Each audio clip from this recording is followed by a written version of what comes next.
It's around September 1936, and the Bennett Pump Company president has called a meeting with the officers and designers of the company. He reports that the sales of the Model 76 and 77 gas pumps introduced in 1935 are doing well, but he believes it's time to consider a new pump for the upcoming 1938 year. The guys at the National Pump Company were working on a new streamlined version known as the National Series A38.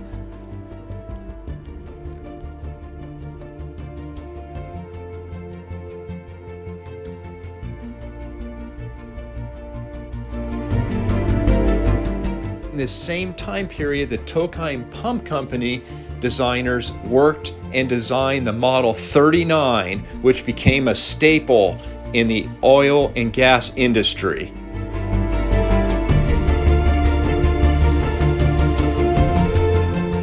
The Gilbarco Pump Company came up with the 96 model, which was streamlined and modern looking compared to their previous models.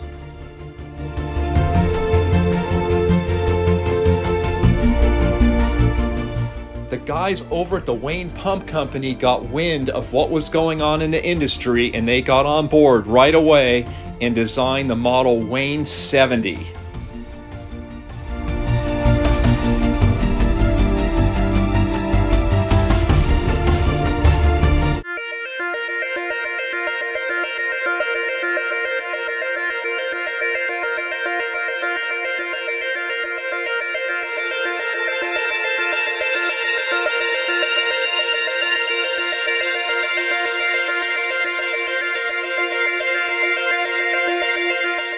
The president of the Bennett Pump Companies informed the designers that he felt the Art Deco period would soon end and things would become more streamlined.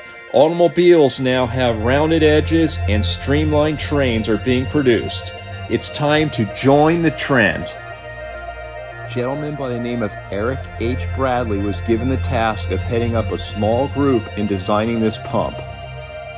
The first design featured slightly curved doors, lines running up and down both sides of the pump, a rounded top, and plenty of space above the face for add panels. A trim strip was also added going across the top of the pump. Notice this very early prototype featured the Bennett 76 and 77 internal dog bone sight glass. The designers could not come to a complete agreement on the design, so they decided to come up with a second version, which you're looking at right here, with add glass panels front and back, and they also removed that vertical trim that was on the top of the pump, making it look a little more streamlined. The design team decided that it wasn't quite yet right. They went back and removed the lines from the sides, leaving a nice sleek look. This, in my opinion, made a huge difference.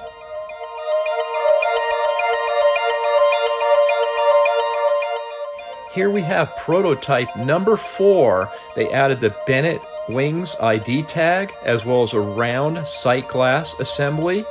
Look how long the faces were on these prototypes. Quite different than what we're used to.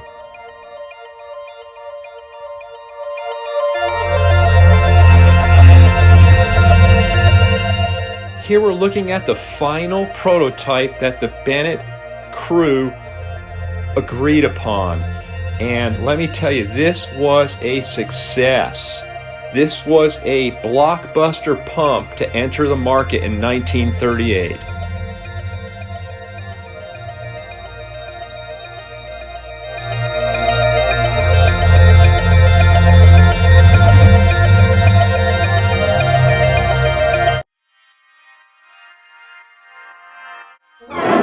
Welcome back to my channel.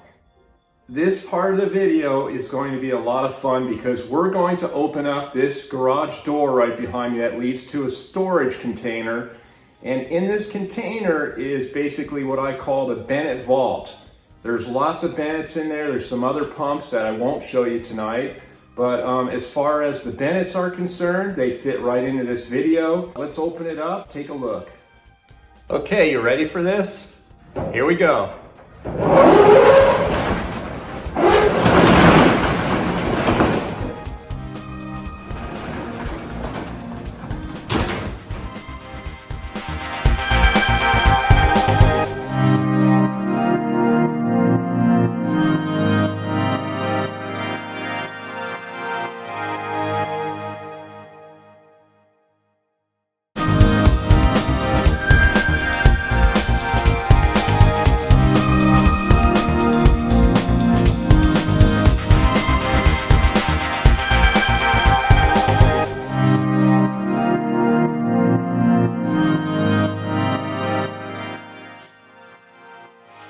going to squeeze through this gap right here and check out some of the other Bennetts that are in this container here. We are deeper into the container now, and I have to mention that some of these gas pumps haven't seen natural daylight in years. I've been collecting these since 1994. This is the first one I ever bought. Came out of a farm in Southern California. This body style caught my attention because I really like the lines. It's a beautiful body style. And you find these pumps out in California and they're so clean like this, natural paint, no rust. Or they have multicolors like this. What I'm going to do is I'm going to dolly every single one of these outside the garage, and I'm going to do a video shoot and tell you a little bit about the features of these pumps. Do any of you guys out there like helicopters? I sure do. Let's go.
I am going to show you a couple of parts that are unique to the Bennett 300 and 500 series pumps right now.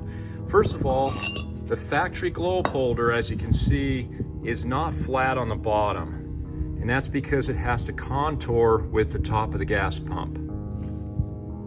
This is what a factory Bennett globe holder would look like for this type pump. In case you need one, you're out at a swap meet, you'll know what to look for.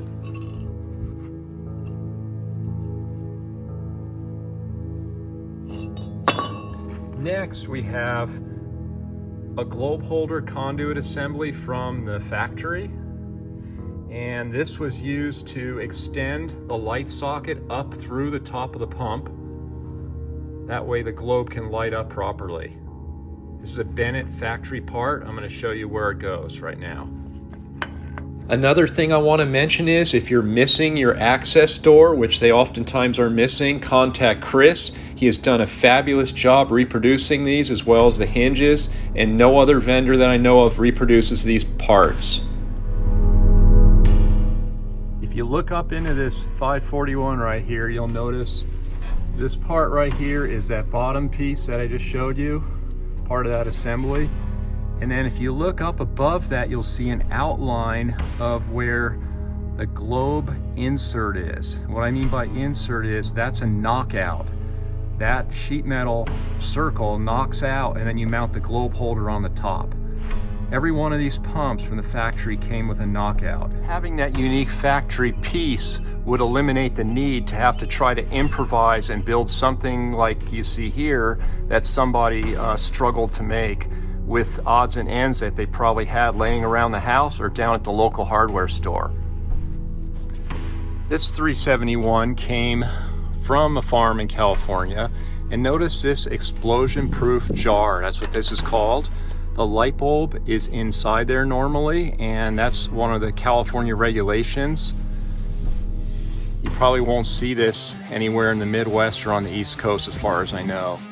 This particular one has a different style manifold extension for a globe holder, and the reason being is it has the adapter for an explosion-proof jar at the top. Let's take a look at the Bennett 500 series pump right now.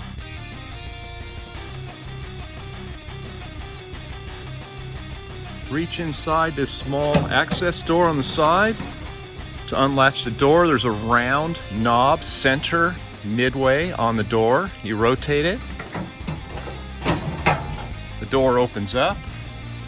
This is the knob I'm referring to right here. It rotates basically a quarter turn, and it unlatches the door via this door bar right here, this oval area. Very easy to unlatch. These pumps also use an angle iron frame for construction versus a pipe frame like on the earlier model 300 series pumps. You can see the angle iron in the corners.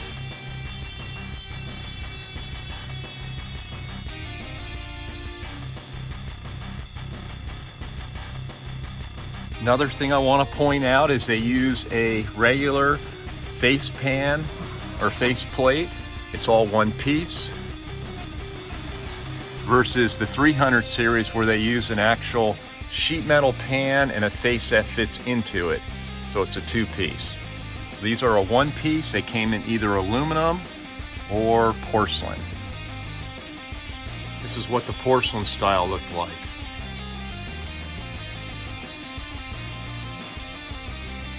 So this was the final version of the Bennett 500 series pump. This is a 541.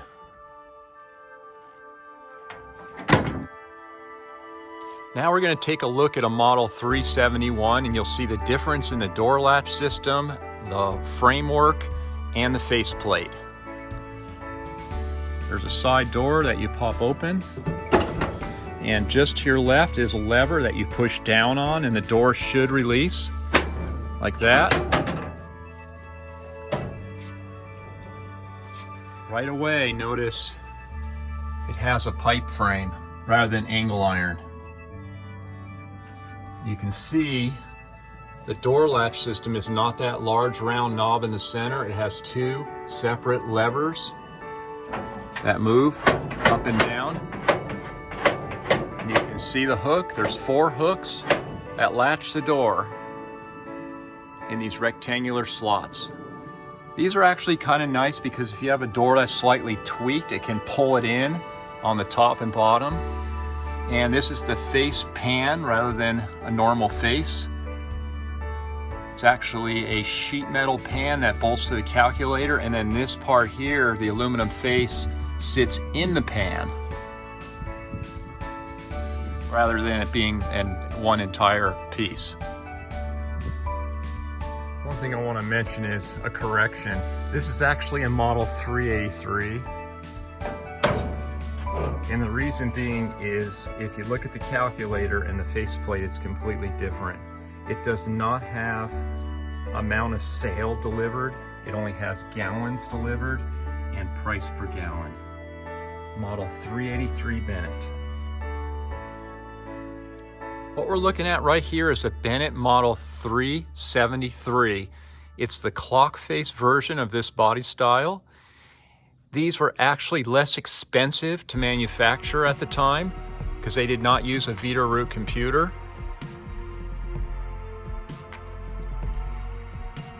And it's interesting because now these are more expensive to purchase during this time because they're more collectible and more desirable than a normal calculating type pump. What we're looking at here is a Bennett 371 TW. TW stands for the Tidewater Oil Company.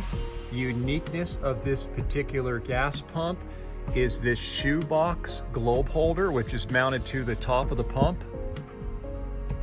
It's made to accommodate a shoebox globe, which you're looking at right here, which lights up beautifully at night. Another unique feature of this gas pump are these stainless steel strips that run about mid-door all the way down. You will not find these on a regular 371 or even a 541 gas pump.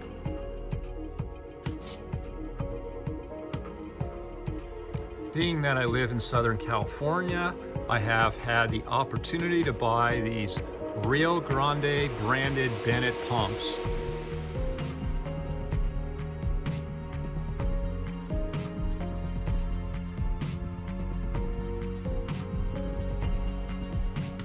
Rio Grande was connected to the Richfield Oil Company.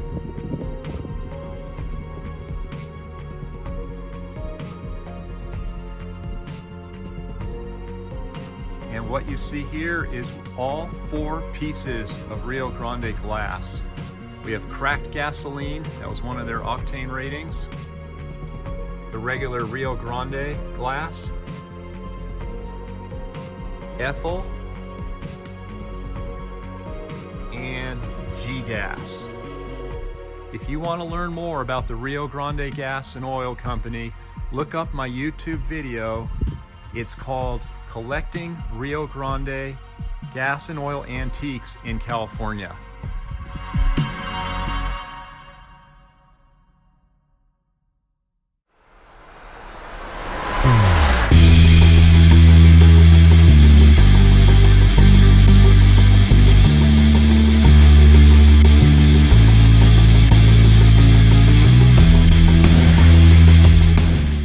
Thank you everybody for watching another one of my videos. I hope you enjoyed it. More videos in the works, more videos coming your way on the YouTube channel Gas Pump Rob. Stay tuned. Don't forget to like and subscribe. Leave a comment in the comment sections. And we'll see you next time. Take care.